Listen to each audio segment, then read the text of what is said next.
The Eastern Business Report right here on the Afia Business Morning. Insecurity has been on the rise across Nigeria, with attacks recorded in states like Kwara, Kebbi, Niger, and various parts of the country. Kidnappings, banditry, and violent incidents have created fear among citizens and disrupted economic activities. Just last Saturday, the National Festival of Arts and Culture, NAFEST 2025, which was scheduled to hold in Enugu, was postponed due to security concerns. This is a festival that would have boosted the state's GDP significantly and also benefited business owners in the state alike. But the festive season approaching, and the South is especially Enugu known for organizing major national festivals, one wonders, how will insecurity shape this year's celebrations? What impact will it have on businesses, traders, and the economy of the region? Joining me now on the program to unpack these issues is Professor Chikwuike Uba, a development economist. You're welcome on the program, Professor Chikwuike. Good morning. It's my pleasure to be here today. Now, for the past week, Nigeria has witnessed church attacks. We've seen killings of Christians, killings of, different individual citizens in the country. We've seen kidnappings and a whole lot of things, abduction of schoolgirls in Niger State, and a whole lot of things happening in the country. What is driving the rise of insecurity across parts of Nigeria? Well, I think it might be very... it might not be really concrete for me to begin to make assumptions, given that we can't place our hands completely on what may be the primary reason for that. But obviously, there are a lot of other reasons that one can assume may be driving that. One of them is politics. It's unfortunate we can't remove the impact of the 2027 elections, is playing on the current emergence of kidnappings and all that in the northern area, Kwara State and all that. We saw that during Goodluck Jonathan time, when it was obvious that the North and all that, the opposition as it were, didn't want his re-election. So all manner of issues came up, and that could also be playing out this time. So are you saying that some politicians might be responsible for the happenings and these attacks?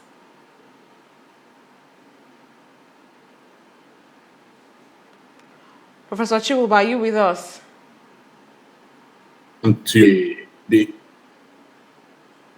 I lost you guys earlier on. What happened? Okay, go ahead. We can hear you now. Go ahead. Okay. So the second driving point or factor that may be driving the is also the current issue with respect to genocide, Christian genocide in the North, where Christians are being killed, kidnapped, and all that, and the recent interest that has been shown by the international community, being driven by the U.S. government, and recently the Italian Prime Minister has also lent a voice to the issue. So that could be another point. So politics, religion, then on the part of religion also, it may not be out of place if we also take the theory that the jihadists are on the prowl, to Islamize the entire country. So that could also be to endanger fears, on the minds of residents, not just in the northern area, but southwest also. And that is what could have also given rise to the cancellation or postponement of the NAFEST that would have been held in Enugu, recently. So there are a lot of gamut of factors that are driving that: politics, religion, economy, and all the rest of it. So it's not a one-fits-all reason or factor. For me, it's a multi-disciplinary of factors that is driving what is happening in the country. Yeah, I asked earlier, Prof, I don't know if you heard me. I said, are you saying that some politicians might be responsible for these killings and attacks happening in the country? Yes, it can. Politics cannot be removed from what is happening. We've seen it happening before. So, politicians can do anything to achieve their primordial, primitive, private ends. Now, some Nigerians believe these attacks are specifically targeting Christians. Do you share this view? It is more on Christians, but it's not just about Christians. Yes, I share this sentiment about Christian genocide. That is happening. We can't remove that fact. But beyond targeting Christians, there's also pockets of attacks on non-Christians, that is traditionalists and the Muslims are not also aligning with the with the militant Muslims and all the rest of it, but more targeted at Christians. For me, that is very, very obvious.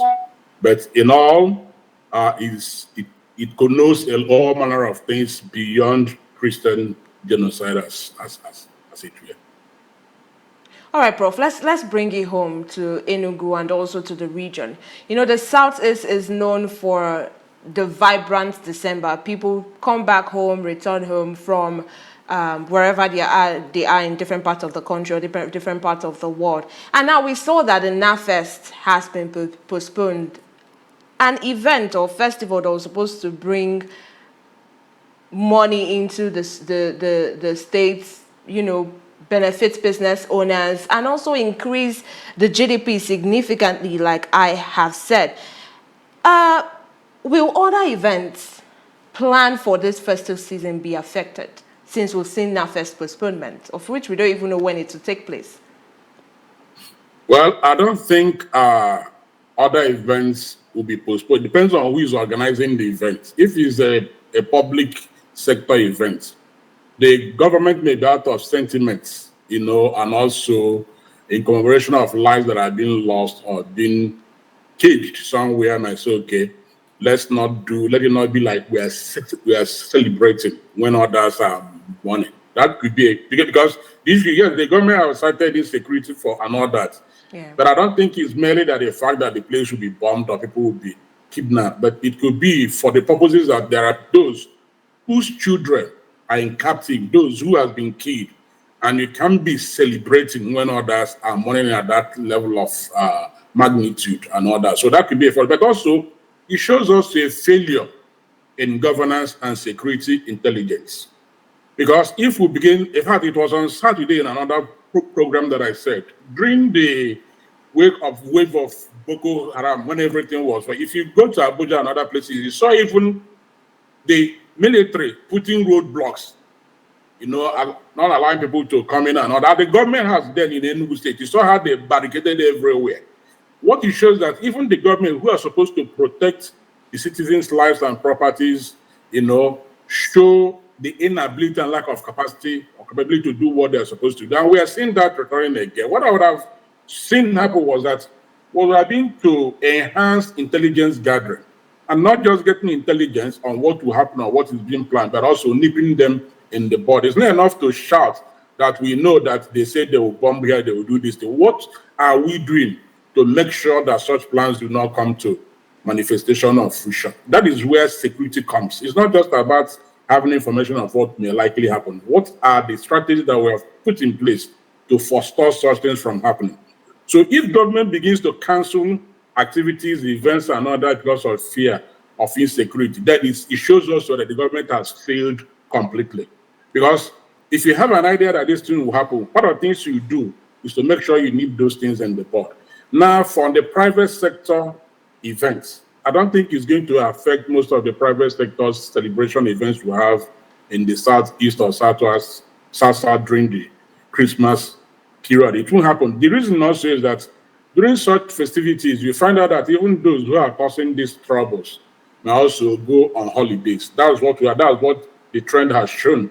They will go on holidays to go also spend the funds they've made. But that does not mean that people should not be security conscious. We need to be security conscious. That takes me back to the initial statement I made on the need not just to gather intelligence on what will happen or what may happen, but also putting strategies and measures in place to forestall them from happening. So I'm happy that the president it was announced yesterday that VIP policemen that are attached to VIPs will be withdrawn and posted, and all that. That's a good measure.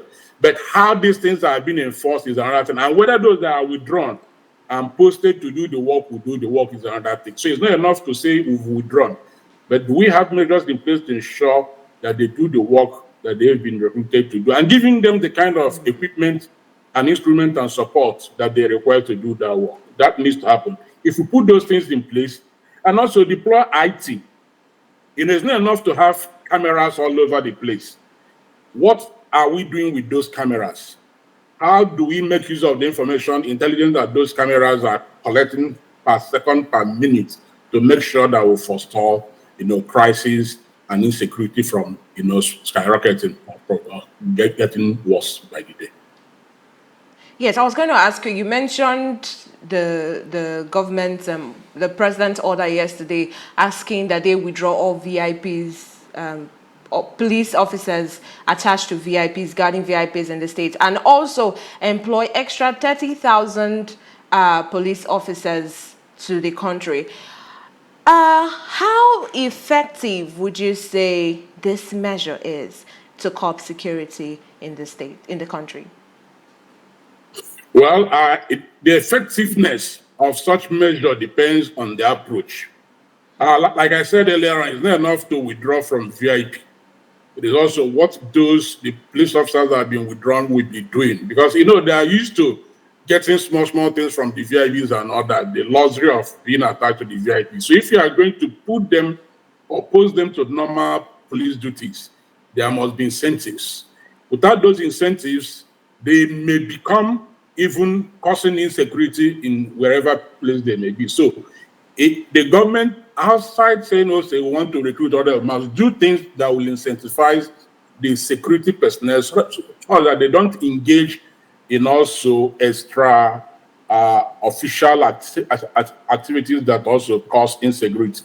Now, with respect to recruitment of policemen, I believe so much in community policing.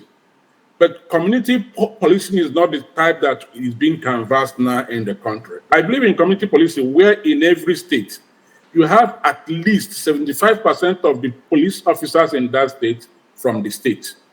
Because they understand the terrain, they understand the language, they understand the airport, they know who is who. And when they know who is who, it's easier to deal with those kinds of issues. At the local government level also, you have policemen that will be in those local governments that at least 74% of them will come from that local government. 25% will come from outsiders to bring citizens or in the regions will be doing. So if that happens, and if we are recruiting 30,000 or 10,000 new police officers, these things has to be put into consideration so that if you're recruit people from localities where they'll be posted. Because in Igbo parlance, we say, in communities, there's nobody that will say he or she is not aware who is a thief or a kidnapper and all that. Most people know.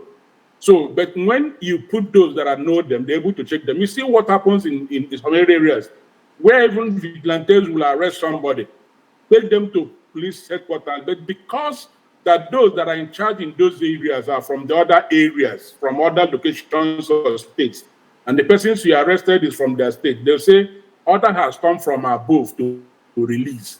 And they continue to cause crisis. And sometimes because people who are causing this crisis are from the other part of the world, who are in charge of that state are from the other side where people are doing it, they will not provide protection to the citizens or the indigenous of those places. And this insecurity continues to be heightened as a result of those things. So to checkmate those kinds of things, let's go back to community policing before we start state police and allow indigenous of states or localities or local government or communities to be part of the workforce, police workforce that will be posted in those areas. All right, thank you, Prof. The US and other international bodies have shown interest in helping, protect Christians in the country. In your view, will foreign involvement make any real difference? It's a two-way sword or a two-edged sword. Yeah, it will make greater influence. It will go a long way to make it very. But I don't want where we are invaded by foreign military and all that. I want a situation where the foreign military and all that are coming to support us. Already is making a great influence because of the statement made by Trump. Our government is doing everything to make sure that they deal with the matter. If such pronouncement had not come from Trump and other foreign countries, it would have been the same thing, not true. But you can see the impact that statement, that pronouncement by Trump has made. So their involvement will go a long way in addressing some of these issues. Don't forget that they have the technical know-how, the military power, the ammunitions and all that will help us deal with this matter. Because people who are doing these things, they have access to a lot of deadly ammunition that sometimes people say that even our military may not have such things. So with the military involvement, the external military involvement, that will help us to deal with issues. But I want a situation where they don't impose. Let them work collaboratively with our government to deal with this. And our government should allow them also to support us. Let us not say we are strong, we can handle it. For over 16 years now, we've not been able to deal with the matter. Instead, it's getting worse by the day. So let's allow those who are willing to help us to support us to deal with the matter once and for all. All right, Prof, before we let you go, what concrete steps should the government take to strengthen the country's security architecture, especially as the festive season approaches? Number one is what the president has said he wants to do by deploying more security personnel in the villages and all that. But beyond that also, they should empower the local vigilantes to do what they need to do and support them. I also insist that we need to begin to handle, move towards community policing and also deploy cameras, AI technologies that will enable us to do that. And also enforce when those who are causing this problem are arrested, let us enforce the law and not just begin to do I don't know how to explain it, but what I want to say is that those who have been captured perpetrating this evil should face the law. Let's not just say because we don't want this crisis to skyrocket, let's use dialogue and all that. There's no dialogue when laws have been broken. Let's do what we need to do to set good examples so that those who might be interested to do that will start. But we need more deployment of security personnel, IT-enabled cameras and all that during this season to assure our people that they will be safe during this electoral period. Thank you so much, Prof, for joining us on the program today. Thank you. And that's as much we can take on the Eastern Business Report today. Until I see you tomorrow at 10 a.m. for another edition of the Afia Business Morning, I am Marvelous Apuamaga. Coming up next is Afia. See you tomorrow.